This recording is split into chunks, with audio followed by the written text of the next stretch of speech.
Now when the Sagittarius sign is in the third house of the Navamsa, the third house of the Navamsa is one of the important placements in your relationships, in your acquaintances. See, on one side we say the Navamsa is the horoscope or the chart of partnerships, relationships, acquaintances. However, anything that we do in our lives, what is it all about? We are working either with a boss or with a subordinate or with a partner or a better half or with a children. Through the day we are communicating or dealing or relating or negotiating with somebody or the other. So that's why the Navamsa chart becomes very important, because without people there is no life for you. Your work is connected with people, working with people, your relationships are connected with people, your children are people, they are not robots. So here it's important that the third house, the house of effort. So the zodiac, the Shrishti is telling you that you need to put in your effort to learn. That is what the Sagittarius sign is all about.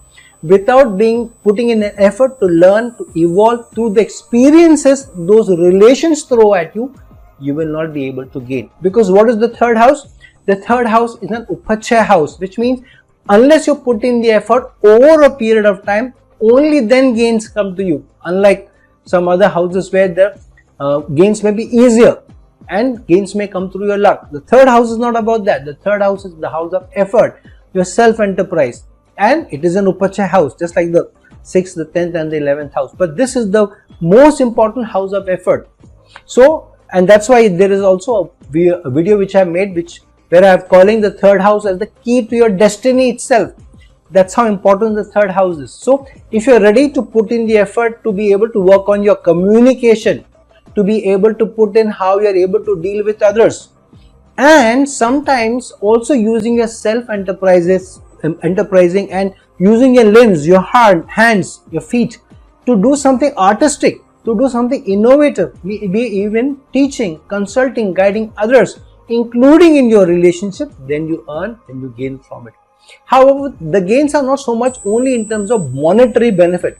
The gains are more in terms of how you are able to create a certain degree of branding for others, how people start looking at you. And because people start looking at you as somebody who's hardworking, who's very accommodative, who's learning, who's ready to be very flexible in your communication, which the third house represents, then the gains come to you. Because then people become accommodative towards you, people become more giving to you, and people also are somebody who will also put in the same degree of effort. So the third house is all about using balance, which the Navamsa represents, and Sagittarius sign, the sign of accommodation, learning, evolving through your experiencing and then making your gains.